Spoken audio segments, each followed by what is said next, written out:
This is an episode on Mailbag. Oh, that's going in. No. That's going in. I'll That do is the editing. definitely. Oh, yeah, I'll oh, do no. the editing. It's going in.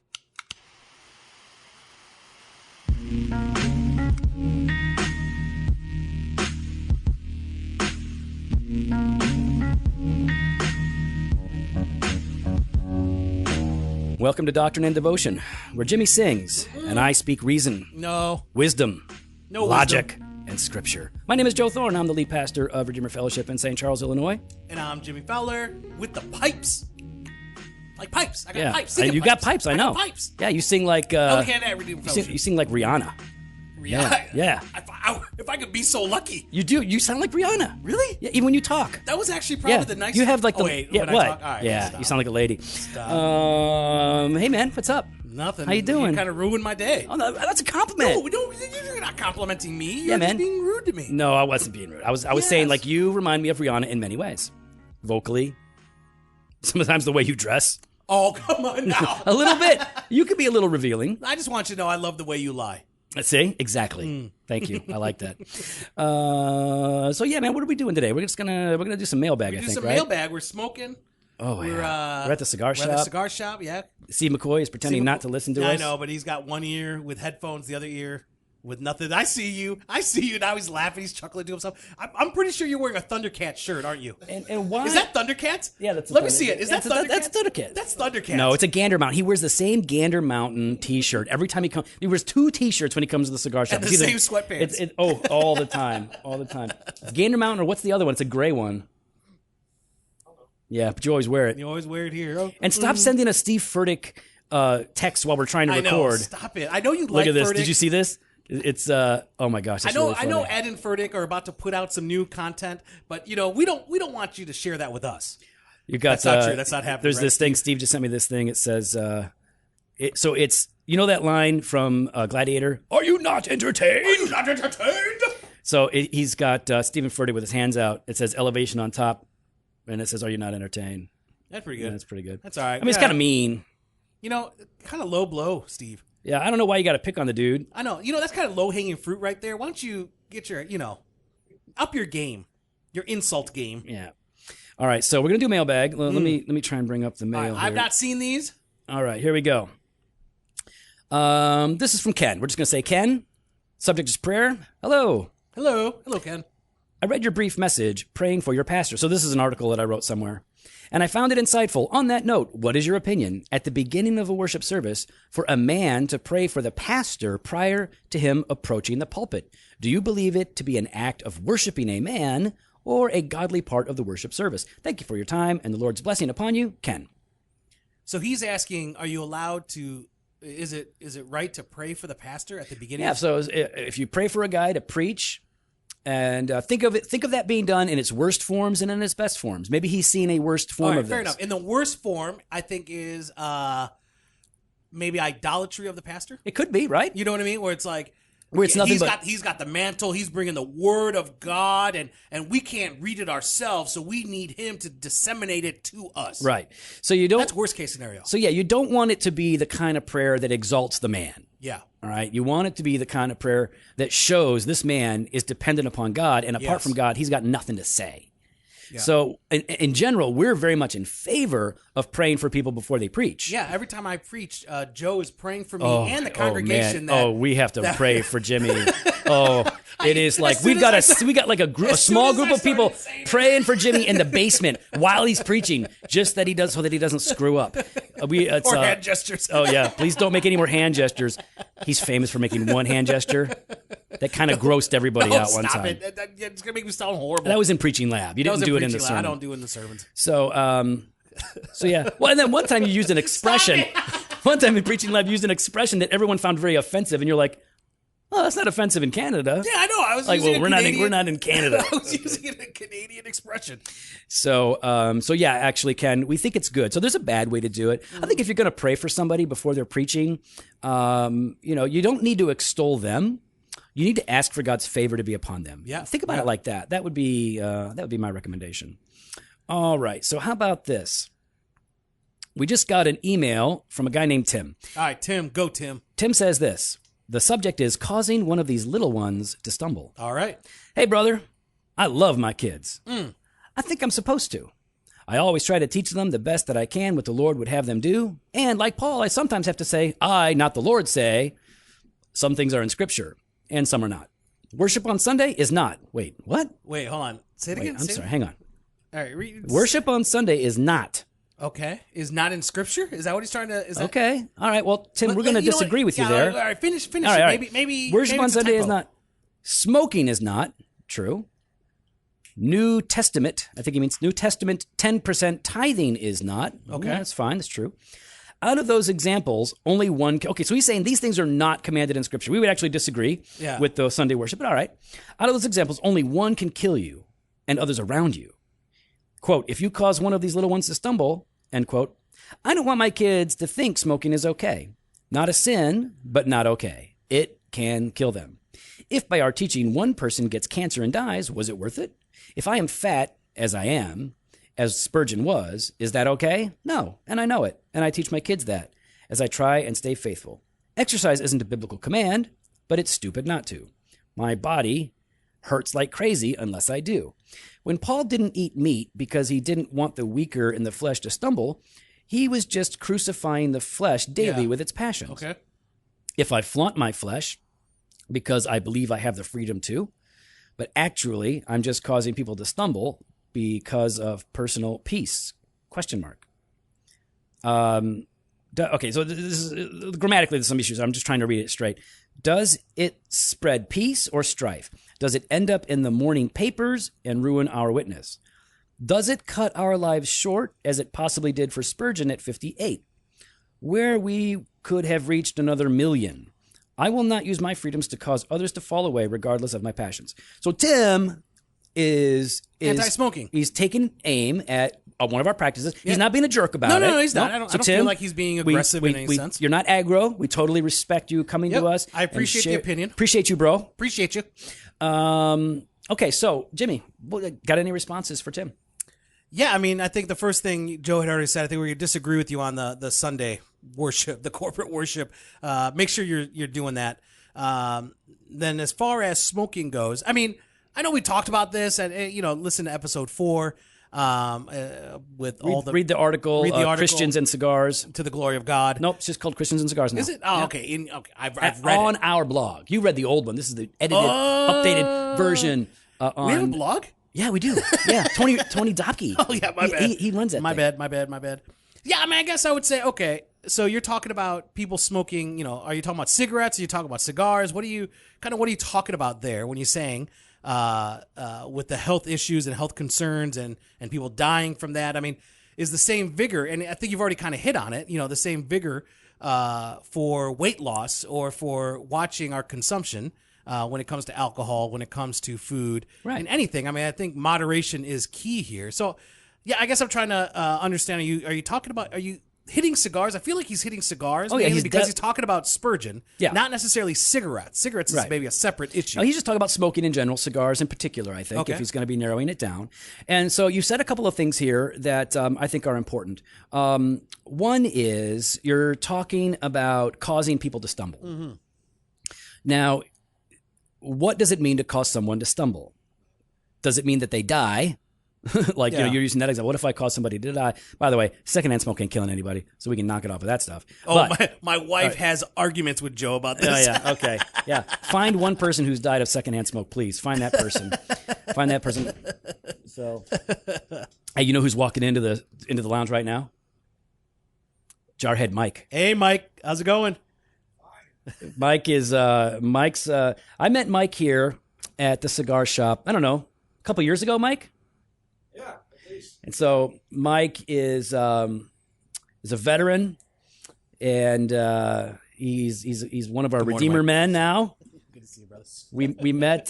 He's a former Marine, or always a Marine. He's a Marine, and so yeah, we met here at the cigar shop. I think I was smoking, and Mike goes, have you ever heard of Spurgeon? And I was like, oh yeah. And so we started talking. So wait a second, Mike was trying to convert you. Mike was evangelizing you. Mike saw me and he went, "There's no way that homeboy that is boy a does Christian." not know Jesus. I'm going to tell him about Jesus. So I actually met Mike here. I don't think it took, Mike. No, it's taken. It's taken. Little I think by you little. might need to go over it again with him. We'll go over it again. All right. I think he needs to go over it again with you. Yeah, that's fine. The gospel. All right. Well, let's finish this, and then he can go over it with me. There we go. All right. So, what does it mean to cause someone to stumble? Does it mean to frustrate them, to annoy them, to make them question what they believe? Is that what it means to cause them to stumble?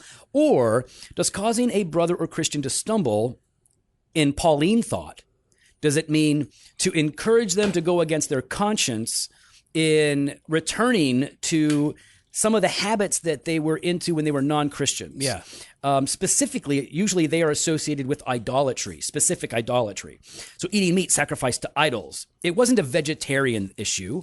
It wasn't I think meat is, I don't want to eat anything with a face, or I don't like the practice of how we harvest meat in this country or whatever. Yeah. These were people that could not eat meat sacrificed to an idol because of their conscience. And if they were encouraged to do so, they would be sinning because they'd be going against their conscience. That's a different issue. So you're saying it's much more than just preferential. It's actually someone or being annoyed by someone else doing it, or uncomfortable with someone else doing it. Are they encouraging you to go against, as you said, your conscience, to go against your beliefs, to go against your own practice, and to embrace something that you don't feel comfortable with? Right. So we would never encourage anyone to go against their conscience. But here's the thing. At one point, I know people whose conscience won't let them drink dairy milk. I know people whose conscience won't let them watch television. Joe, then why do you have TV? Because I like my shows. No, but you're causing them to stumble, That's Joe. the point is, so I would say that causing someone to stumble is really pushing them to go against their conscience, which we are definitely not doing. The fact that there's risk associated with this, that there is some sort of potential risk, is fair, but risk doesn't equal sin. We've already talked about that. And here's my bottom line concern here, brother. You're essentially saying, hey, the Bible doesn't say this is a sin, but you can't do it. That, my friend, is legalism. Yeah. It's pharisaic, and Paul and Jesus both specifically warn about people that do that. So we're saying your intentions are not right. Like I totally your intentions are right. Yeah, that's what exactly. What we're not saying is you're trying to be manipulative or any sense. Mm-hmm. I think your heart is in the right place, trying to find truth. Right. As you navigate through this. Tim, we appreciate you. We know you're not angry. We just want to encourage you to check yourself before you wreck yourself. Okay? All right, so let's see. We got one more email in here. One more. Okay. Maybe two more. Okay, well, this one is also... Okay, now that's also about cigars. Yeah, we get a lot about cigars. All right. Even someone today. Oh, I saw that. You see that on Instagram? What did they say? What they said on Instagram about cigar smoking, saying, listen, I don't know why people say that Spurgeon smoked. Spurgeon never smoked. That was propaganda. Propaganda against him. I watched a documentary. All right. You know how I wanted to respond? Yeah. I wanted to respond, yeah, so did all these other people that watched An Inconvenient Truth. And I wanted to tag Christian George and be like, what say you, sir? But I was like, you know what? I'm not going to bring him into that mess. Yeah, don't bring Christian George into it. But listen up, homeboy. Get him on. I can't wait till we get him on. Yeah, well, I want to get this guy on that said Spurgeon never smoked cigars because he watched a documentary. I want him on. Oh, what? Why? That would be fun. He is very qualified. All right. Yeah, dude, there is no argument about it. Everybody knows that Spurgeon smoked cigars. You can hate him for it. You can love him for it. Consider the fact that Christian George over at Midwestern Baptist Theological Seminary, has cigars that Spurgeon's family gave him. Yeah, that Spurgeon smoked or had when he died. In fact, every time we hang out with Christian George, you know what he likes to do? He likes to open up. He likes to open up this box, this old box. It's actually not a humidor. It's just this box, and inside the box are these cigars. What's in the box? Well, what's in the box are cigars that Spurgeon himself rolled when he was in Havana, and we get to smoke Spurgeon cigars every time we hang out with Christian George. It's pretty awesome. All right, so I don't think I've ever smoked one of them. I don't think I've ever smoked a Spurgeon cigar with Christian George. Right. You're telling me you have? No, I'm just joking. All right. Oh, okay. So this is from a guy named Brandon. Brandon says, hey, Joe and Jimmy, I'm a young aspiring leader at my church and a listener of the podcast. After a recent meeting with my pastor, we discussed the possibility of implementing something similar to what I've heard you guys discuss as Leadership Lab or Preaching Lab. We just had that today. I have a few questions about how you decide what topics to hit, who teaches on what, and how you select people to participate. As we seek to understand what it looks like for us to shepherd and care for 300 adults and 100 kids, including those aspiring leaders and preachers, I'd love to know how these labs are formatted and excluded. I'll tell you what, man, we have people all the time, almost every week, asking us how to do preaching lab and leadership lab. And I got another one today. I got it from a very well-known artist. Very well-known artist? Yep. Artist. Oh, okay. Yeah. So, and he wanted to know, hey, how do you guys do this? And so, like, people want to know. Very well-known artist and pastor, someone that's written books and put out content out there. I mean, listen, Dr. Piper, one day you will learn how to run a leadership lab, and we hope to show you that for your next church plant. It wasn't John. It wasn't John Piper. It wasn't John? No. And he's not planning a church in Haiti? No. Not that I know of. Okay. What? Huh? What about Haiti? I don't know. I threw that out there. I threw out like a random place. Okay, listen. People are getting annoyed. Listen, let's talk about how we do preaching lab. Let's just do preaching lab. That's the most common thing that we get. All right, so you can do preaching lab once a month. You can do it every other week, every other month. It doesn't really matter. So frequency is up to you. The main thing that you have to do in preaching lab is you have to give guys that are aspiring to preach, guys that sense a calling to preach, or guys that you think can preach. You want to give them the opportunity to preach real sermons that are listened to by people who receive that as the word of God, but who will also give them a helpful critique of what they're doing right and what they're doing wrong. Yeah, and some comments on improvement. Right. So what we do is, and we'll attach this in the show notes, we have a sermon evaluation form. Yep. So everybody gets that. And we give them at least 20 minutes to preach a sermon. And lately we've been expanding that, so people have more time. But I think it's really hard to give them less than 20. You really want them to have get some time up there working things out. Get something rolling. So 20 minutes on the short end. Otherwise, you can go with 30 or more. Nobody needs more than 30 for preaching lab. So give them between 20 and 30. And you can coach them in the development process, right? You can coach them as they're writing it. You can meet with them and help them figure it out.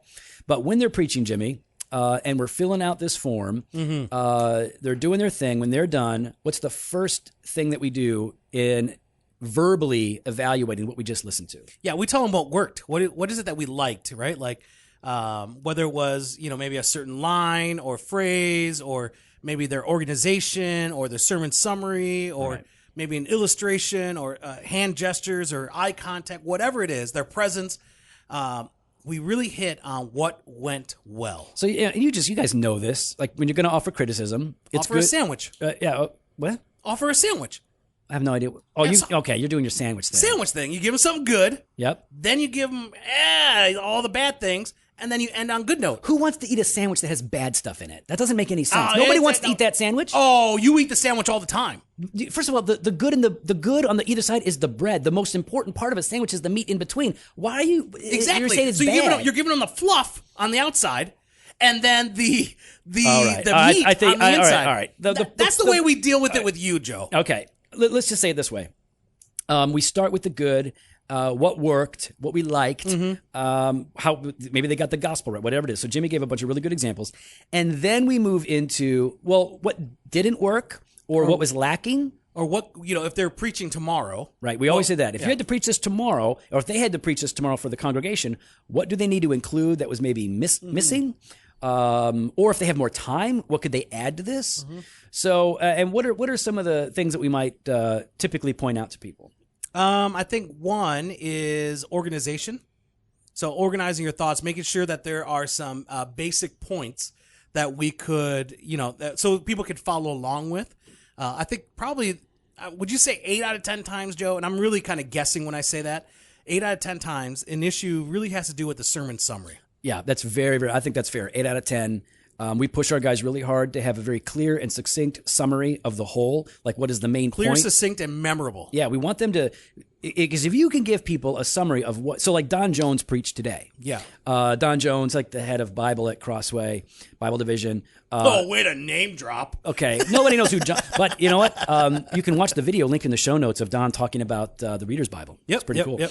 So anyway, Don, godly dude, awesome dude, and he preached a great word. Fantastic, Man, great content. Jimmy's texting me in the middle of it. This is how you do it. This is how you do it in preaching lab. And so it was really, really good. But the one thing that he did need, there were a lot of good, and there were some things that he could improve on. But the most important thing was you need a summary that you repeat throughout a few times that's succinct. And I said, when Jimmy asked, what would it be? He said, well, I'd probably say this. And he goes, well, I would say it like this. And that was it. And I'm like, that was it. And you know what the worst part? I even text Joe. Everyone else is like, oh, no, I got that. I thought it was this. I'm like, man, Joe, you and I are the dummies. That You didn't text me. You said that. Did I say? Oh, I did say that. You're like, well, I'm a dummy. I need it. Everybody needs a sermon summary. And when you're talking about a preaching lab, you're really talking about guys that, are probably a bit more on the mature end of the ministry spectrum, right? And I think that's important right there. Hold on. When you say mature end, because I think sometimes our tendency is to throw people in that are not yet ready. Right. And they have a bad experience, even though that's a safe place. If they have an embarrassing experience, they might resist growing in that gift. Right. And I think it's important that you make sure that people are ready before you get them in there. Yeah. We don't so on the one hand, most churches out there, especially if they're growing, they don't like to put anybody in the pulpit who isn't a big deal. So in other words, the pastor, the staff people, or some bigwig, they'll fly in or something. Yeah. They don't like putting up their people because, well, those are minor league guys. These are the small potatoes, and we don't like that. We push what? No, okay, go ahead. Say it. I have no idea what you want. Oh, I thought you were about to say, Redeemer's not like that. We'll even put Fofo up there. No, I wasn't going to say That's what I thought you were going to say. We don't view it like that. That's the whole point, is what we say is we have preachers, and the preachers that God has given us, we want them to be in our pulpits. And so as soon as they're ready, we'll put them in there. And we send them out. And we send them out all over the area. So here's the thing. Ready doesn't mean they're perfect. Ready doesn't mean that they're, but ready means that they can communicate passionately the word of God clearly, pointing to Jesus. And teachable. Oh, yeah. If they're not teachable, if they're not teachable, we don't put them into anything. Yeah. Forget about it. If they're super if arrogant. they can't take criticism, if they can't take constructive criticism to help them grow, then, man, you shouldn't be in the pulpit at all. Yeah, no way. If you preach a sermon and thought, yep, nailed it, I got this, I'm done. Yeah, you're probably not really. No. That's why the forms are helpful. So the forms are the forms that we fill out actually have a lot of questions and a lot of material. They're double-sided, so people can actually fill those out, and then we pass those in. We give everybody, and you got to sign your name at the top. Yeah, you got to sign your name. Yep. Yeah, that's how we do it. That's how we do everything at Redeemer. So what would be different? Like we talk, you focus on preaching lab. Yeah. But I think for a lot of churches, I'm hearing a lot of questions about leadership lab, especially when it comes to women being involved in that. Because women and leadership. Oh, because we've got some pretty hardcore complementarians that have gone to the Owen School of ministry. You don't mean John Owen? No, not John Owen. You mean Owen Meany? No, not Owen Meany. So they've gone to the Owen School of Ministry. All and right. so, they're like, oh, wait, how do you reconcile this? How do you have women involved and how could you sit under that teaching and things like that? How would you respond to that, Joe? All right. So what we do is, well, first of all, we are complementarian, but we're not on complementarian supplements. Mm-hmm. We're not on the steroids. Mm-hmm. So we're not roid raging about complementarianism. Absolutely. Yep. We believe that only men who are qualified and called by the body can serve as pastors in the church, and we believe that husbands are the head of their homes. Yes. Outside of that, we think people need to chill, by and large.